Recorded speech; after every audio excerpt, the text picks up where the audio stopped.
In this video, we will discuss the propagation of uniform plane waves in uh, three different types of media, namely a perfect dielectric, a partially conducting medium, and a perfect conductor. So, let us begin our discussion by recalling what a uniform plane wave is. So, planes of uniform field will propagate in the form of a wave, and we call that as a uniform plane wave. This was discussed in some detail in the previous video, the previous lecture. Now, let's say that the electric field, and of course you know that in the case of uniform plane waves, the time variation is sinusoidal. So let's say that the electric field is expressed in terms of complex exponential notation like this. So the time variation is sinusoidal, and in the complex exponential notation we express the electric field like this, which has an electric field which has a sinusoidal time dependence, is expressed in complex exponential notation like this, and so is the magnetic field. So as I said, the time variation is sinusoidal, and there is some spatial variation or some spatial dependence of the fields, and these stand for the vector nature of the field, the vectors, the vector notation. So basically this is how we express the electric and magnetic field in complex exponential notation when their time variation is sinusoidal. Now, just to quickly recall what we mean by the complex exponential notation, or how we arrive at it, and how we get back to the real field. Let's say that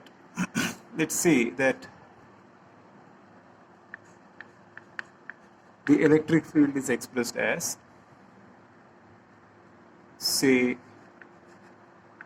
a y cap. It's just an example to understand, to better understand what we mean by the complex exponential notation. A y cap E naught e raised to minus j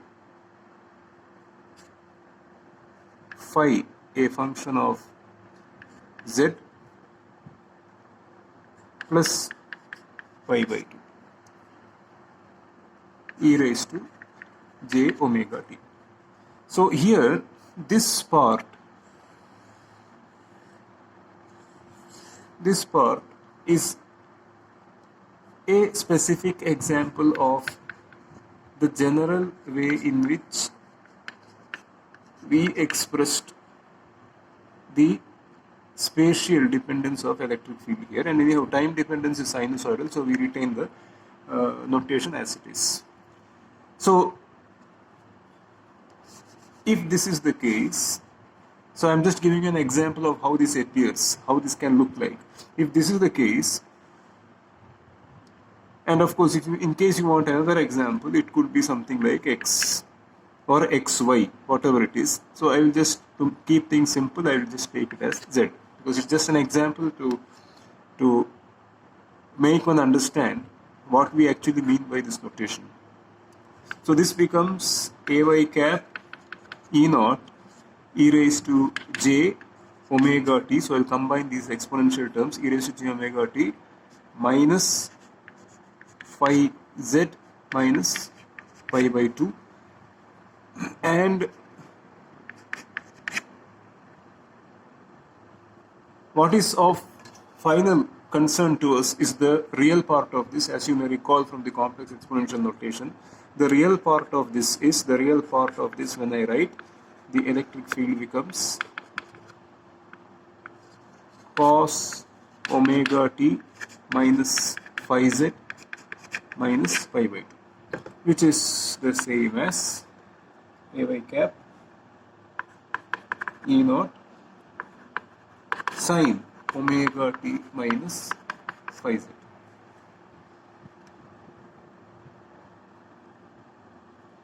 So it is this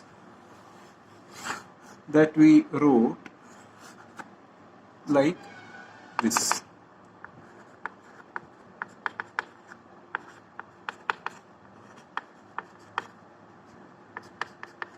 It is this which we wrote in this form. So with this example, I hope that you could recollect the complex exponential notation. So coming back to our main discussion, electric field and magnetic field are expressed in the form as given here in complex exponential notation when the time dependence is sinusoidal. Now we know that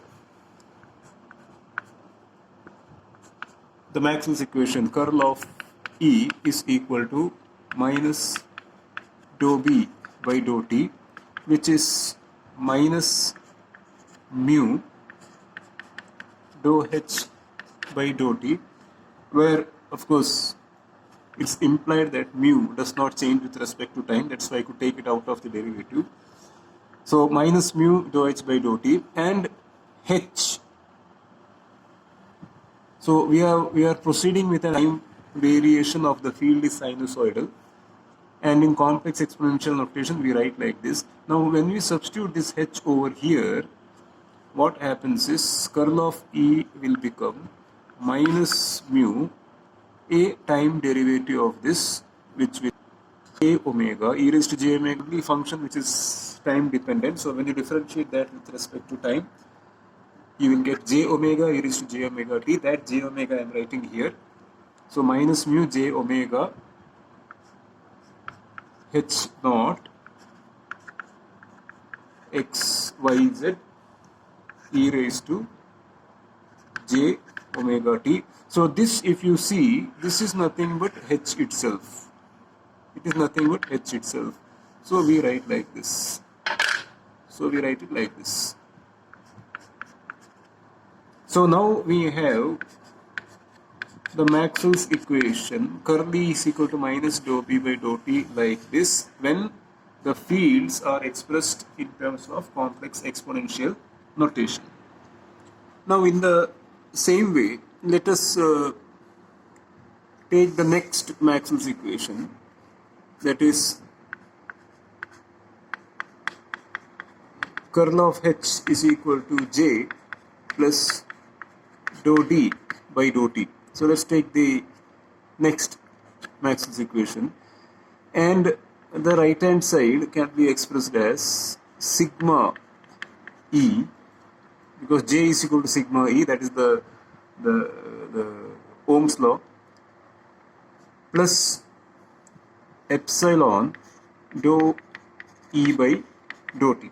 So again, we needless to say epsilon is coming out of the differentiation of with respect to time, which means epsilon is treated as a constant. It's considered not as a function of time.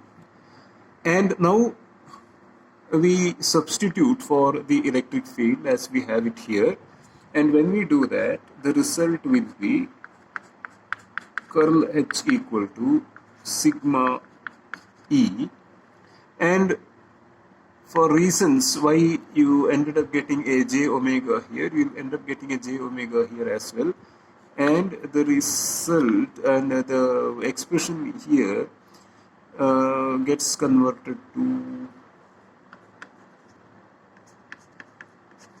E, that is sigma plus j omega epsilon E. So this is the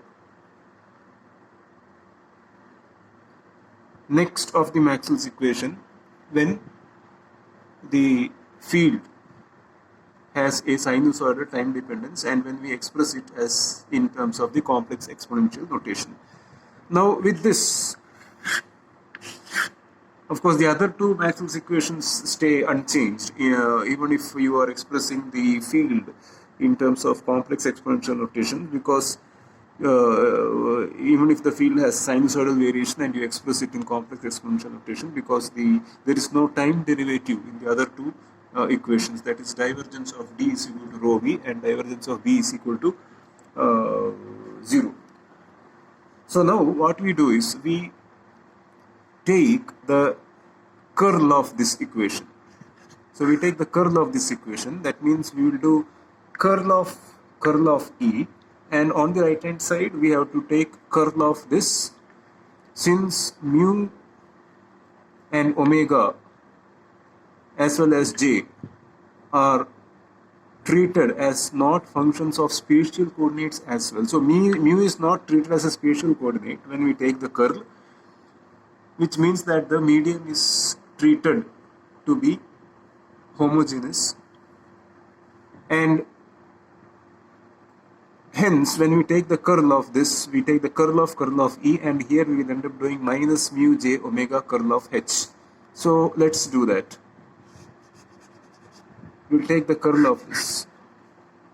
So we will get curl of E is equal to minus j mu omega curl of H, and curl of H is here, we can write it down as sigma E plus epsilon, or rather we can use this because we are representing the fields in complex exponential notation. So sigma curl of H is here, sigma plus j omega epsilon E. This is what happens when we take the curl of E, and the fields are expressed in complex exponential notation, with them having a time dependence which is sinusoidal.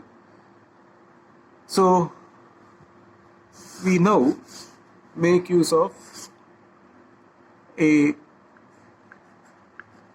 vector identity which says that curl of E is equal to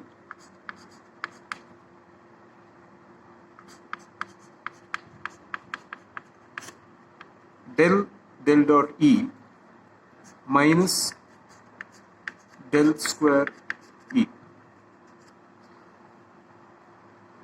So if you see, del dot E is the divergence of electric field, which will be a scalar. So this operation is actually, you are taking the gradient of the divergence of the electric field, and this operator is called as a vector Laplacian. Of course, for the present discussion, what they are actually we don't have to worry about. It's called as a vector Laplacian operator, and this operation can be performed in Cartesian coordinates like this.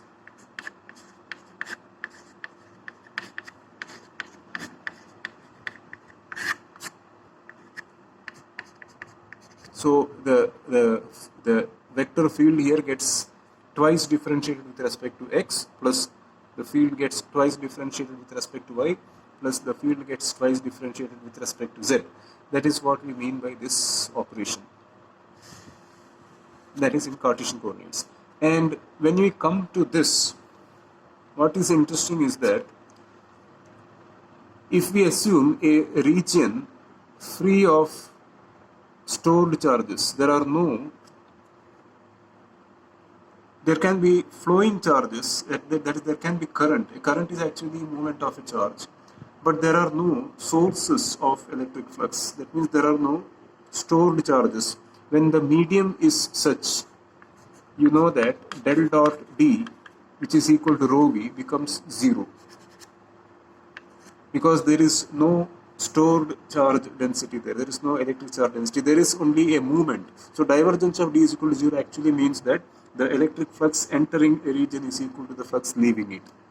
And that can happen even if you have flowing current there.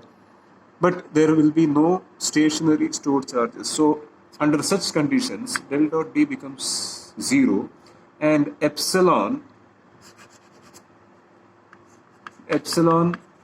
with epsilon not being a function of space, that means the medium is homogeneous, we can take this epsilon out of spatial derivatives, and we will end up getting divergence of E is equal to 0 when del dot D is equal to 0 and epsilon is not a function of spatial coordinates. So that being the case, curl of E will be minus del square E, that is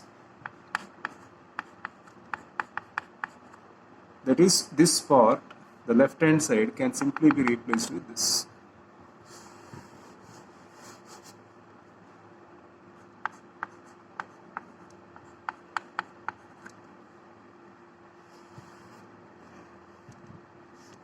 And if we had, instead of taking curl of E, we had taken curl of H, and if we had gone through these kind of deductions, we would have ended up with an exactly similar expression with E replaced by H. That is, I will not do it because it's just a repetition. So now, of course, minus.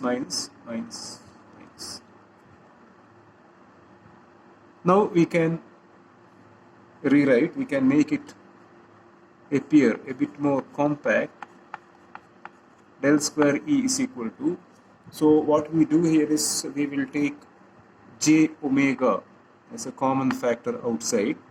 We will end up getting minus omega square mu epsilon, so j omega has come out, epsilon minus j sigma by omega E. So you can see when I take j omega out, sigma gets divided by j omega, that becomes minus j sigma by omega. And this term over here, and of course before I go to that, you know epsilon is epsilon naught epsilon r. This is the relative permittivity of the medium under consideration, and mu is equal to mu naught mu r, which means that I can express, or rather it doesn't mean, of course I need that later, I can now express this as a complex permittivity. This becomes a complex permittivity which has a real part epsilon dash and an imaginary part minus epsilon double dash, where epsilon dash is equal to the same as epsilon which I had earlier, which is the same as epsilon naught epsilon r, and epsilon double dash is equal to sigma by omega. So we can write this as a single complex permittivity, which is epsilon dash minus j epsilon double dash. So I will now rewrite this as epsilon dash minus j epsilon double dash, whereas I wrote a short while ago, epsilon dash is epsilon naught epsilon r, epsilon double dash is sigma by omega. And we can further write it down in a very compact form like this: minus del square E is equal to minus k square E, where j k is equal to square root of minus omega square mu epsilon dash minus j epsilon double dash. You can see now, if I square this, I get minus k square, which is the same as this. When I square this, I end up squaring this and I end up getting this. So these are just written as equivalent terms. So this, of course, by going through the same steps, we can write is equal to minus k square h. Now these are called as the vector wave equations. These are called as the vector wave equations. Now, before we proceed further with the discussion of this, of the propagation, we have just two more simple things to discuss. It is just a continuation of this discussion itself, just to make the terms appear more and more compact instead of having so many terms. So this jk is equal to, it was mentioned just now, jk is equal to square root of minus omega square mu epsilon dash minus j epsilon double dash, which is actually a complex quantity in general. Of course, it is a complex quantity, and we can express this as equal to, alpha plus j beta, where alpha is equal to omega square root of mu epsilon dash by 2, 1 plus epsilon double dash by epsilon dash whole square raised to 1 by 2 minus 1, and beta is equal to omega root of mu epsilon dash by 2, 1 plus epsilon double dash by epsilon dash square raised to 1 by 2 plus 1. Now, how we do this, that is jk is this, which is equal to alpha plus j beta, and then how do we really end up getting alpha as this and beta as this?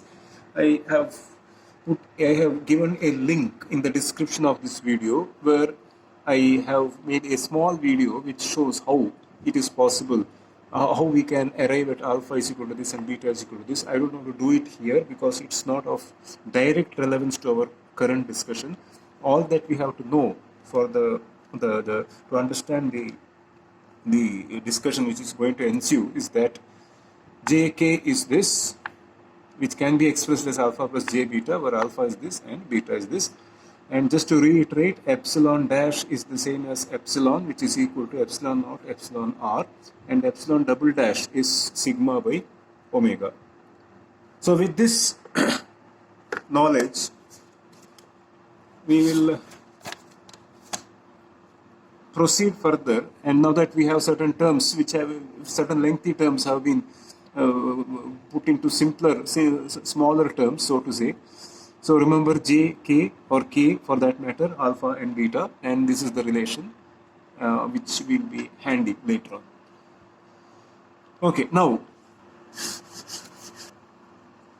let us say that, it's just to simplify the discussion, let's say that E, the electric field, of course, the electric field is equal to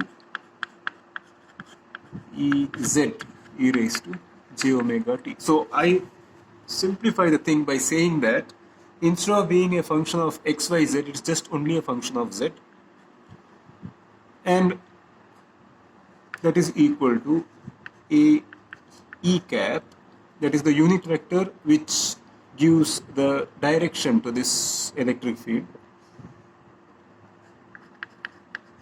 Ez, that is the magnitude of the field, e raised to j omega t. Now, when we substitute this in the vector wave equation which we derived a short while ago, when we substitute it here, we recall that I said that this is evaluated like this.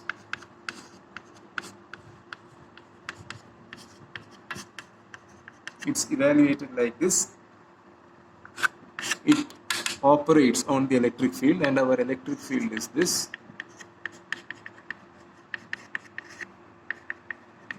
Since this is not a function of x, not a function of y, and only a function of z in terms of the spatial coordinates, these two derivatives will be 0, and you will only have dou square by dou z square of this in place of the left hand side. So writing it down here, I have AE dou square by dou z square Ez e raised to j omega t. I'll just write here. I don't have space there. And on the right hand side, minus k square e, and e is this.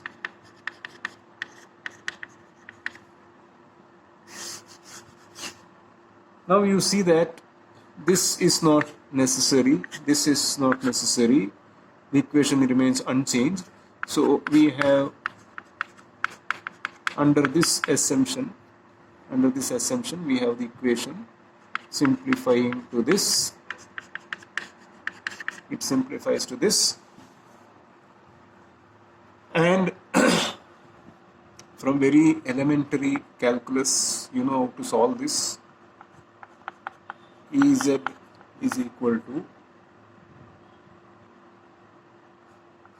some constant E naught into e raised to plus or minus j k z. So we can differentiate this twice and see that the result is indeed this. So this is our solution now. So when I write the complete field, when I write this, when I substitute it here, I will get electric field as equal to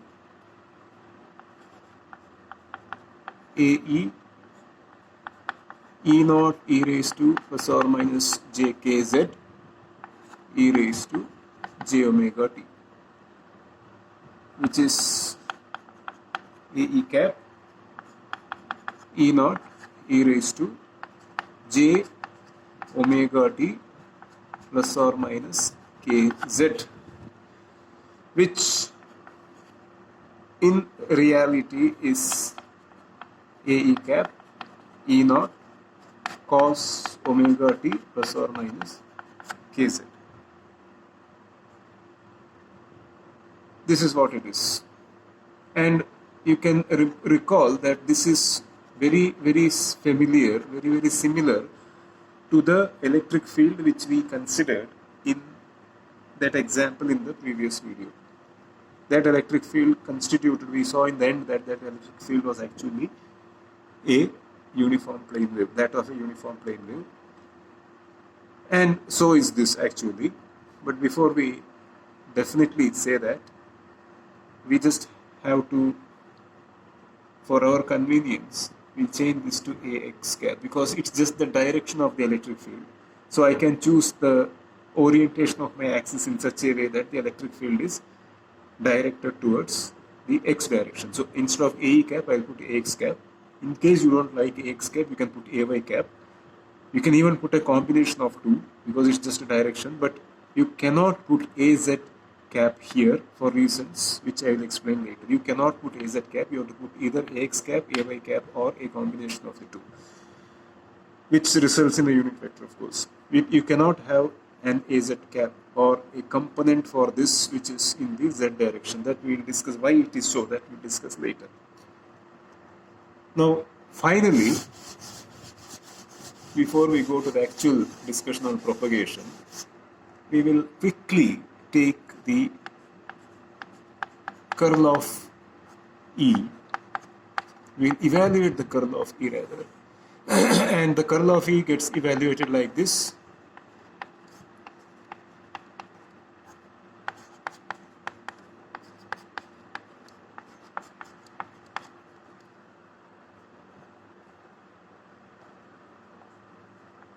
E has only an x component, so I had replaced this with an x short while ago. So it has only an x component, which is E naught e raised to plus or minus j k z, and of course e raised to j omega t I will drop because I am going to have it on the right hand side of curl of E also, so I will drop it 0, 0. There is no y component, there is no z component. So when you evaluate this, I will not go through the details. When you evaluate this, the result is plus or minus ay cap j k e naught e raised to j omega t plus or minus kz. I would have got this result if I had e raised to j omega t here. Now that I have removed this, I will not have e raised to j omega t here. Instead of that, I will be simply having plus or minus jkz, e raised to plus or minus jkz.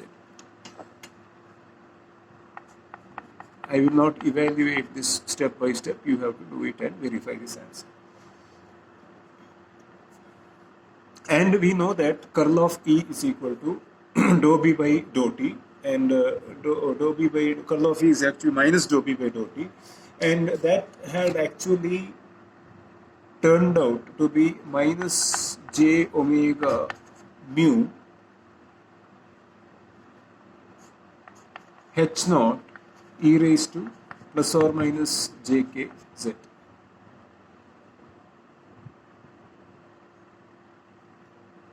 Where now if you compare these two now, you will see that h naught is equal to, it's a simple comparison, you can do it. H naught becomes equal to minus or plus k by omega mu E naught. H naught is minus or plus k by omega mu E naught. In fact, one point which I might have missed out here is that I will do one thing, because there is a chance of some confusion arising here. So I will retain j omega t here 0, 0, and I will, because it's not advisable to miss that step, to jump that step. So you can evaluate the curl, as I said earlier. You evaluate the curl and you will get E naught e raised to plus or minus jkz plus j omega t, which you can do and verify. And as I said, curl of E is minus dou B by dou T, which if you just have understood what we discussed a short while ago, this becomes minus j omega mu h, because minus dou B by dou T is minus mu dou h by dou T,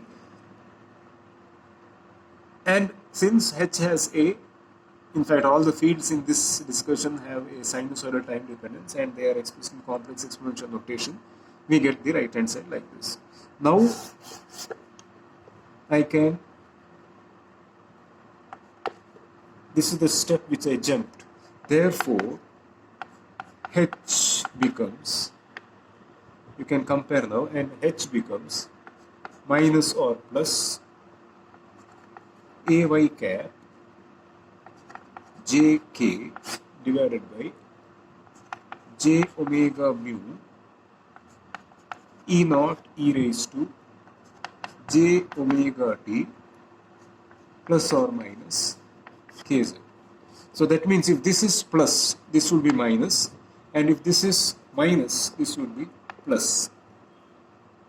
And of course now I can go to the left hand side here and write this as ay h naught e raised to j omega t plus or minus kz. And this would say that, of course, this goes ay cap is not necessary because it appears on both the sides. J and j gets cancelled, and we will end up getting, now if you make the comparison, you will end up getting h naught is equal to minus or plus k by omega mu E naught. And since the electric field has an x component, I will just write this as Ex. And the magnetic field, if you just recall what happened, the magnetic field has a y component, it is directed in the y direction, so we will write this as Hy. And this means that the intrinsic impedance of the wave, eta, which is actually a ratio of the magnitude of the electric field to the magnetic field, becomes, it is the ratio of the magnitude, this becomes omega mu by k. Forget about the numerical sign, it's the ratio of the magnitude, which is equal to omega mu divided by, and you recall that jk is alpha plus j beta, so k becomes alpha plus j beta divided by j, that j will come over here. So this is the intrinsic impedance of the wave in general for a uniform plane wave which is propagating in a homogeneous medium. So armed with this knowledge, we will now discuss the propagation of uniform plane wave in the three different types of homogeneous media, that is a perfect dielectric, a partially conducting medium, and a perfect conductor. So let us first consider the case of propagation in a partially conducting medium. So we'll take the case of a partially conducting medium first. Now here, since the medium is partially conducting, the conductivity sigma is not equal to 0. So we have a non-zero conductivity. Sigma is not equal to 0.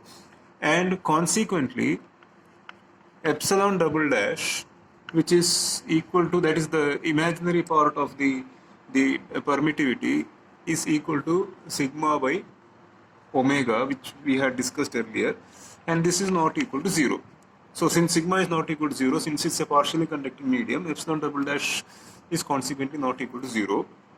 And the expression for the electric field, which we had with us all this while, we just rewrite here because we are trying to find out how this wave propagates in a partially conducting medium, plus or minus kz. And for the ensuing discussion, we will take this as minus kz. So it is implying that we are considering propagation in the positive z direction. This was also hinted in the previous video, how the direction of propagation is determined. So since we are taking a negative sign here, we are assuming a propagation in the positive z direction. If you have taken a positive sign here, it would have been a propagation in the negative z direction. And since jk is equal to, this was also explained, this relation was given earlier, alpha plus j beta, minus jk is minus alpha minus j beta, and we can write this as ax cap E naught e raised to, now I will write minus jkz separately into e raised to j omega t, and in place of this minus jk I will write minus alpha minus j beta, and I will end up getting e raised to minus alpha z e raised to minus j beta z. Now we will combine these two terms. Combine in the sense we will write their exponents like this. We combine it like this so that it's easier now, and it's easier to visualize and explain. So if you look at this now, this part of it stands for a field, of course, along with E naught, stands for a uniform plane wave which is propagating in the positive z direction. And this part, what gets multiplied, that is e raised to minus alpha z, the role of this is that the amplitude of the field is dropping exponentially as z increases. So as the field propagates along the positive z direction, the amplitude of the field drops. Since the propagation is along the positive z direction, as z increases, this amplitude drops. So again, it is implied that alpha is positive. And this drop in the amplitude is due to the conducting nature of the medium, and it is the conductive loss that causes this drop in the amplitude of the electric field. Now we can call this alpha, since that is causing the attenuation of the electric field amplitude, we can call it as the attenuation coefficient. It is called as the attenuation coefficient, and it's expressed in Nepers per meter.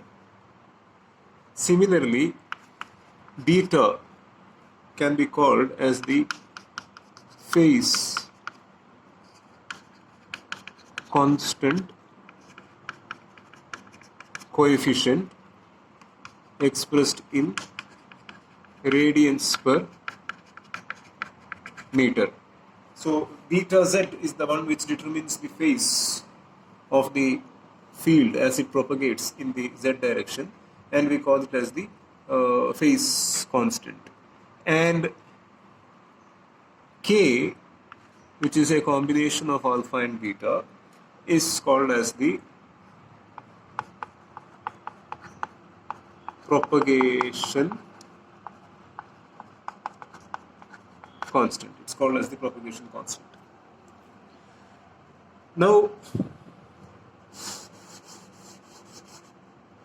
let's find out what happens to the wave impedance in a partially conducting medium. So the wave impedance expression is eta is the wave impedance. The expression is omega mu by k, which was discussed a short while ago in this very same video. Omega mu by k, which is equal to,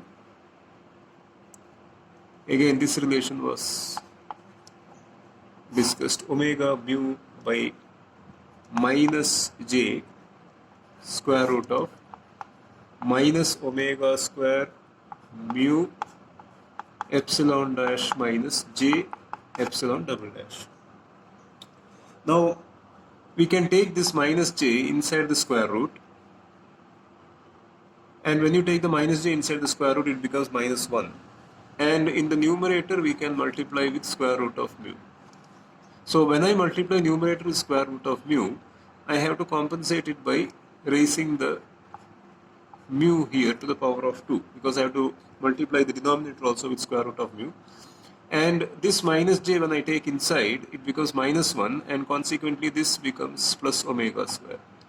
So we can rewrite it like this, and this will get cancelled, and by expressing epsilon double dash as sigma by omega, and epsilon dash is just epsilon. These things were discussed earlier.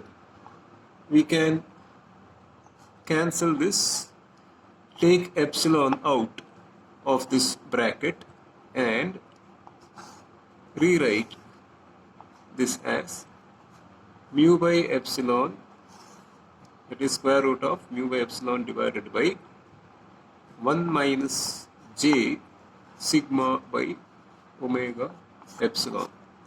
We can write it like this. So this is the wave impedance eta, and one can clearly see that the wave impedance is reactive, it's complex in this case. And we can write this, we can find the phase part of the wave impedance by converting this to the polar form. We can express this whole thing in polar form, this complex quantity, and we can do that to get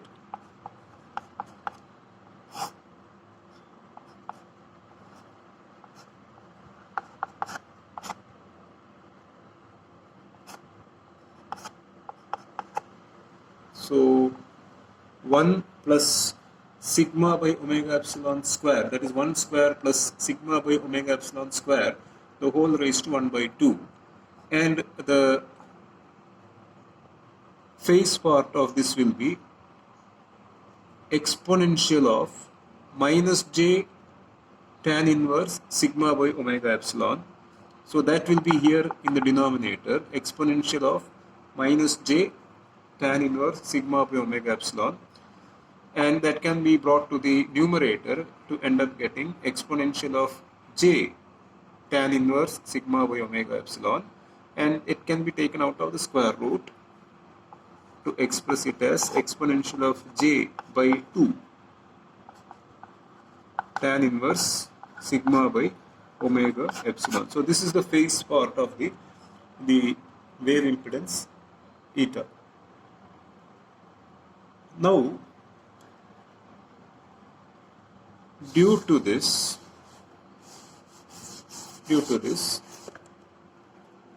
we have the magnetic field for a case of propagation in a partially conducting medium.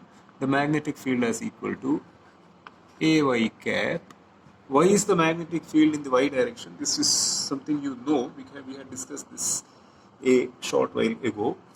So ay cap E naught divided by, because we know that the amplitude of the magnetic field is equal to amplitude of electric field divided by the wave impedance. All these things were discussed earlier. So square root of, so I'm going to divide this by the wave impedance eta. I'm going to divide by the wave impedance eta, square root of mu by epsilon divided by 1 plus sigma by omega epsilon square raised to 1 by 2, and this I will merge with the exponential terms that are going to appear here. So I have divided this now. E raised to minus alpha z will be there as it is, because it was there with the electric field. It was accompanying the electric field amplitude, and then we have the terms e raised to j omega t minus beta z, and this term which is there in the denominator can be taken here and merged with this to have minus 1 by 2 tan inverse, minus 1 by 2 tan inverse sigma by omega epsilon. So this is the expression for the magnetic field, and we have the expression for the electric field with us already. Electric field is ax cap E naught e power minus alpha z e raised to j omega t minus beta z. Now if you compare the two, you can see that both the electric field amplitude as well as the magnetic field amplitude reduces, attenuates as z increases because of the presence of e raised to minus alpha z in both the terms here as well as here. However, the difference is that, of course, the presence of this is creating a difference, but other than that, another significant difference is that there is a phase difference between the two. These are not in phase. If sigma were 0, they would have been phase, but since sigma is not equal to 0, they are not in phase, and this is one of the features when you have a plane wave propagating, uniform plane wave propagating in a partially conducting medium. Now we can express this phase difference as well as the exponential reduction in the amplitude by drawing a schematic like we did earlier, probably in the previous video. So this is positive z direction.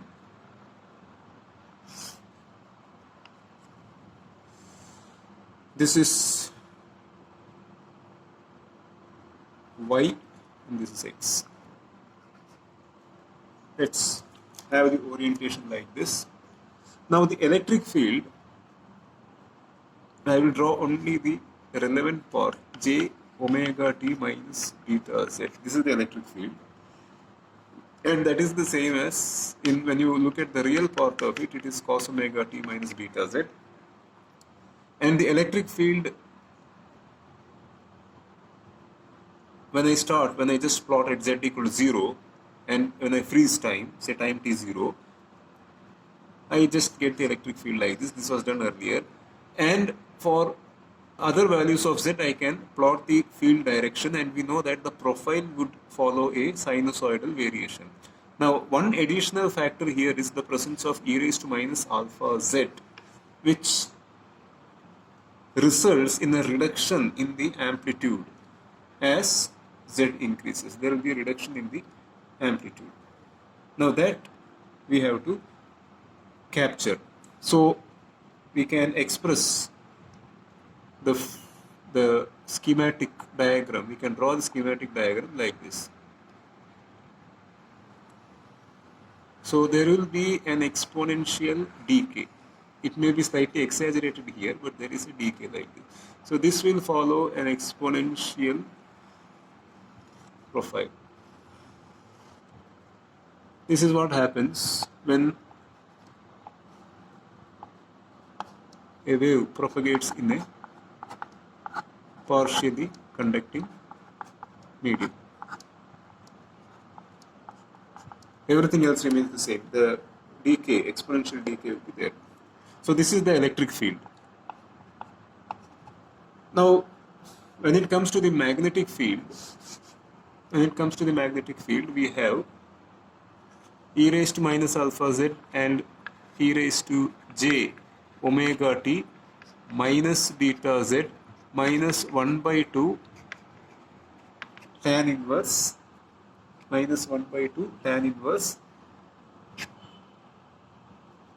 sigma by omega epsilon. So this phase difference will have to be captured here. We don't know exactly what is the phase difference because we don't have numbers here. So I will arbitrarily, if there are no phase difference, this would have been the case. Of course, amplitude will be different, but there is no phase difference means H field would also have had its magnitude maximum at z0 when time t is 0. But now that there is a phase, it will not be maximum. It will be some other value. Say something like this, and it is in the y direction. And then when z is 0 plus a small value, it may have a higher value. So I am just capturing the phase difference like this. So something like this. So instead of having the peak here, the peak is shifted because of the phase difference. It could be shifted here or it could have been shifted there. So this is only a sample schematic. So again you can see that the amplitude decays exponentially. So this is how the field can be represented schematically when it is propagating through a partially conducting medium. And before we move on to the perfect dielectric, we will just add two more points here. The velocity of propagation is omega by beta, which becomes omega by, and beta expression we had earlier with us, the beta expression is square root of omega square mu epsilon dash by 2 1 plus epsilon double dash by epsilon dash whole raised to 2, and the whole thing raised to 1 by 2 plus 1. Again, we know epsilon dash is actually just epsilon and epsilon double dash is sigma by omega. We will not write it here. So this omega square and this gets cancelled, and this is what the velocity of propagation is. And epsilon double dash is not 0 in this case because it's a partially conducting medium. And lambda, the wavelength, is 2 pi by beta. This was explained in the previous video through an example, both the velocity as well as the wavelength. So 2 pi by beta will be 2 pi. Beta I had written here a short while ago, so I will not write it again. I will write the result straight away. In fact, there was an omega square which got cancelled with omega here. That omega square comes out and becomes omega root of rest of it as it is. 1 plus epsilon double dash by epsilon dash square raised to 1 by 2 plus 1. And 2 pi by omega, as you know, is 1 by f, because omega is 2 pi f. So if I multiply lambda with f, if I multiply lambda with f, what I get here is the same as velocity, which is a fundamental relation. So this completes discussion of propagation in a partially conducting medium. Now we will move on to the propagation in a perfect dielectric. Okay, when we take the case of propagation in a perfect dielectric, we take a perfect dielectric, we know that in a perfect dielectric sigma is 0. In fact, the case of perfect dielectric was discussed in the previous video in that example, but we will discuss it again for the sake of continuity. And since we had discussed it in some detail in the previous video, we may slightly rush through the discussion here. So sigma is 0, and consequently epsilon double dash is 0, because epsilon double dash is sigma by omega, as you know very well by this time. So epsilon double dash is 0, and hence the electric field is equal to Ax cap E naught e raised to j omega t minus theta z, because alpha is 0. I would have had minus kz here in the general form, and jk we would have written as alpha plus j beta, and alpha being 0, jk would have been j beta, and minus jk would have been minus j beta, and altogether we'll end up with this finally. And the wave impedance would have been, as you know, omega mu by k, which is omega mu divided by, and k is alpha plus j beta by j, that j comes here, and since alpha is 0 for the case under consideration, it's a perfect dielectric. Since alpha is 0, since alpha is 0, we will end up getting omega mu by beta as the wave impedance. We will get this as the wave impedance. And if you go, I will not write it here, if you take a look at the expression for beta, maybe I will write it here quickly since we have discussed, we have come this far. If you look at the expression for beta, if you take a look at the expression for beta, we have beta as equal to square root of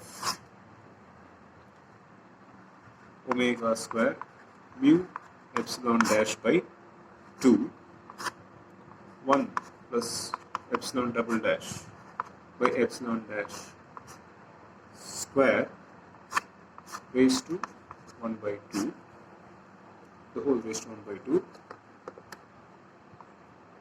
plus 1. Now, in a perfect dielectric, epsilon double dash is 0. So if epsilon double dash is 0, this term becomes 0, it vanishes. And you have 1 raised to 1 by 2 plus 1, which is 2. 2 gets cancelled. And beta becomes simply square root of omega square mu epsilon dash, which is equal to omega square root of mu epsilon, where epsilon is epsilon naught epsilon r. So beta is omega root mu epsilon for a perfect dielectric, which means that this becomes omega mu divided by omega root mu epsilon, which is equal to square root of mu by epsilon. And if you recall, it is this expression with mu as mu naught mu r equal to 1, and epsilon as epsilon naught epsilon r with epsilon r equal to 1, because in that example we had considered free space, which resulted in the wave impedance as 377 ohms or 120 pi. Anyhow, so we have the wave impedance like this, square root of mu by epsilon, and consequently h becomes, again, direction of h we had discussed earlier related to direction of E naught by root of mu by epsilon e power j omega t minus beta z. And the velocity of propagation v is omega by beta. Omega by beta was seen to be omega into root of mu epsilon just now, which becomes 1 by root of mu epsilon. Again, in that example, if it was free space, it was a free space in that example, and if it is so, mu r and epsilon r is 1, so mu naught into epsilon naught square root of, and 1 by that would give us c. That is the velocity of electromagnetic waves in free space. And finally, lambda would have been 2 pi by beta, which is 2 pi by omega root mu epsilon, which is 1 by f root mu epsilon, and lambda into f would give us the velocity. Again, the basic relation. So these are the main points to be discussed under propagation of uniform plane waves in a perfect dielectric. We now move on to the case of a good conductor. Now we take the propagation in good conductor. So how the plane wave propagates in a good conductor. Now here sigma in a good conductor, we identify a good conductor as one where sigma, the conductivity, is much greater than omega epsilon, where epsilon is epsilon naught epsilon r.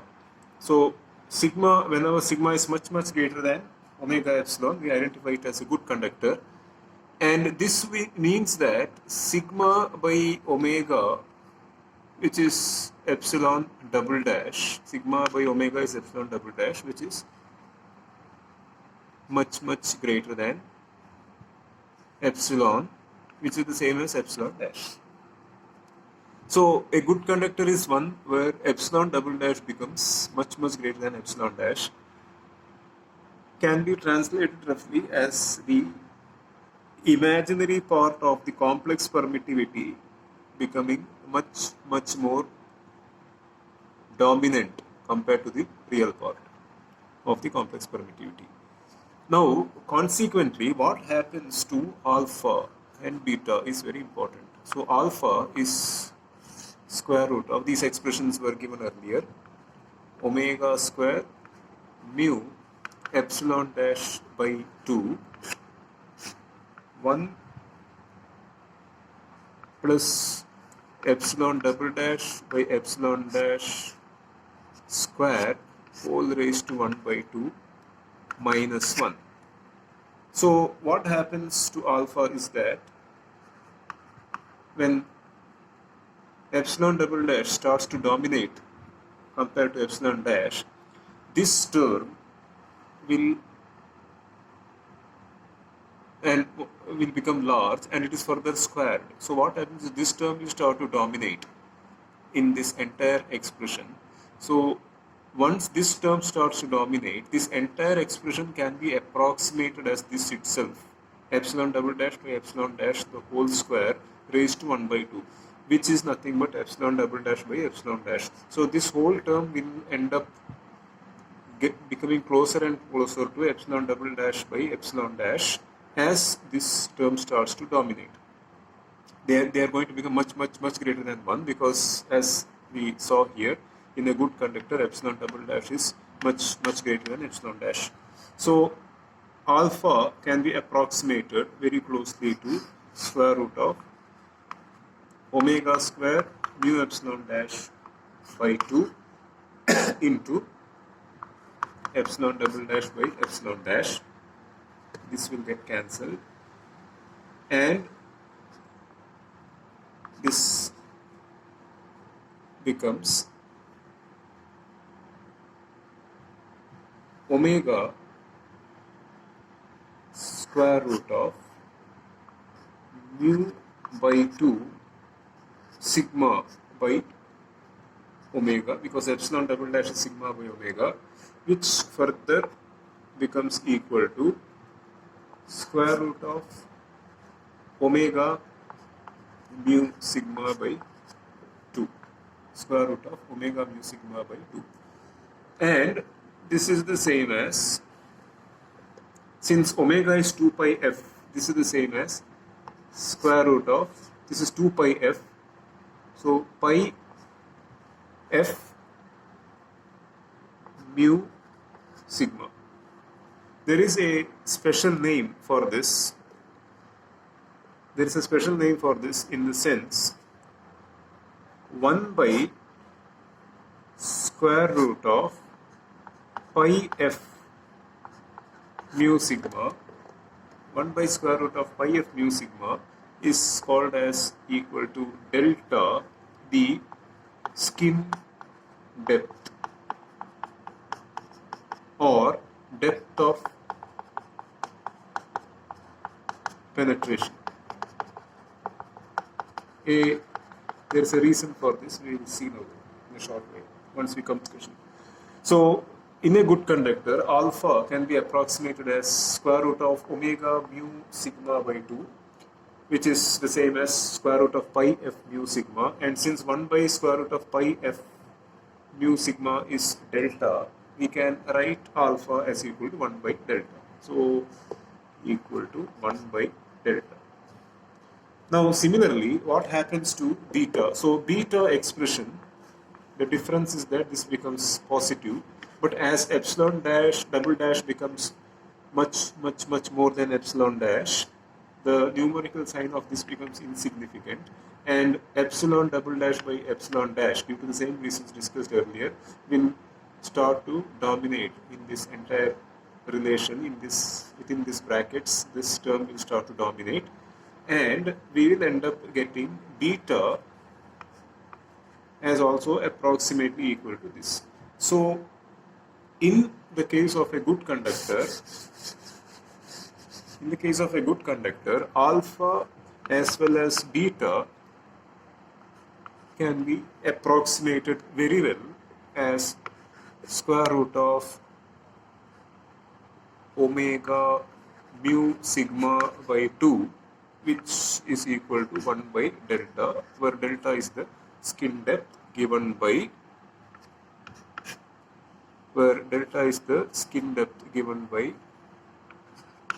square root of, or rather skin depth given by 1 by root of pi f mu sigma.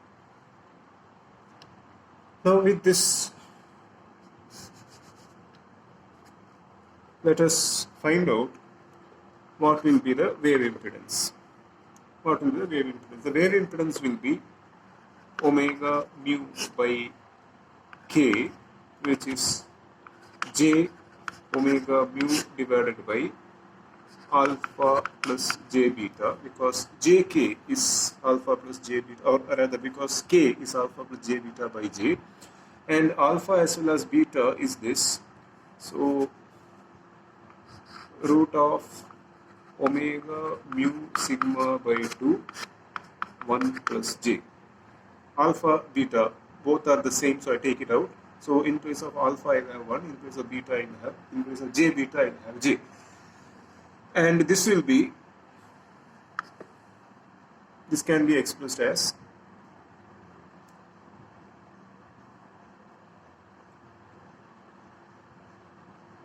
j omega mu, or rather we can cancel root omega mu divided by, so this gets cancelled, divided by square root of sigma by 2 and 1 plus 1 square root 1 plus j. That is what I am trying to express this in polar form. So 1 plus 1 square root and e raised to j tan inverse 1, e raised to j tan inverse 1. That will be pi by 4, e raised to j pi by 4. And this will be now equal to j root omega mu divided by root sigma. This gets cancelled, and e raised to minus j pi by 4. E raised to minus j pi by 4. And since j itself is e raised to j pi by 2, e raised to j pi by 2 is j, we can see that the exponents, when we add them up, we will get e raised to j pi by 4. Pi by 2 minus pi by 4 is pi by 4. So this is what happens to the wave impedance in a good conductor. The wave impedance is complex, and the phase of the wave impedance, it's reactive, phase is pi by 4. Now that means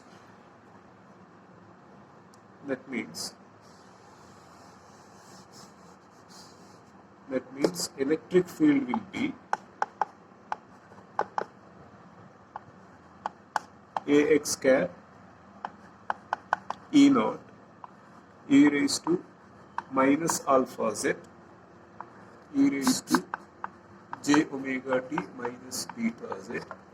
This relation is the same as what it was in the case of a partially conducting medium. In fact, the major difference here is that alpha is much larger here compared to the partially conducting medium. This is a good conductor. That's the only difference, and that difference is reflected in terms of H equal to ay cap E naught divided by eta it is, and eta, as you know, has become root of omega mu by sigma e raised to j omega t minus beta z, and this is there in the denominator. It goes up and becomes minus 5 by 4.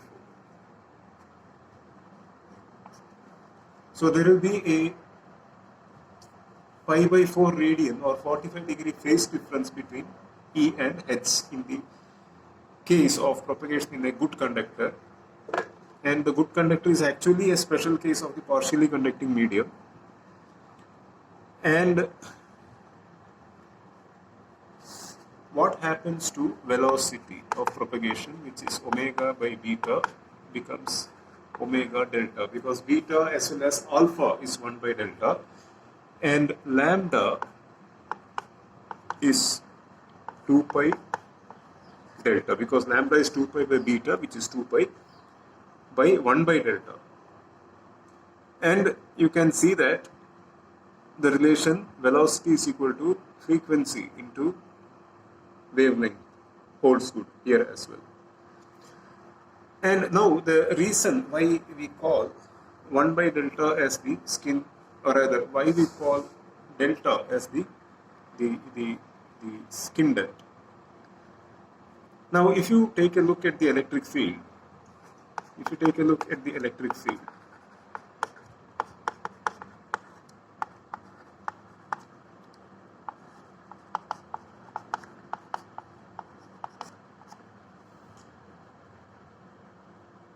alpha is 1 by delta when you have propagation in a good conductor, and you can see that if the conductor starts at Z0, this region is conductor, let's say, and the field penetrates into the conductor at Z equal to 0, and at Z0 the field amplitude is E0, and exactly at Z equal to delta the field amplitude drops by E inverse. So it is E0 here, it is E0 E inverse, because Z is delta, so delta cancels and you get E inverse. So this is the definition of this is why we call it as the skin depth. So the distance the field has to travel within the conductor so that its field reduces by E inverse compared to what it was when it entered the conductor. That is why we call it as the skin depth. So larger the value of delta, larger the value of delta, you can see that the skin depth is more, and small value of delta refers to a high value of attenuation rather, because alpha is alpha is equal to 1 by delta. So large value of delta refers to a low attenuation, and a relatively small value of delta, skin depth, refers to a large attenuation. That is a better way to put it. So you can see that if alpha is huge, delta is small, and the wave attenuates very fast.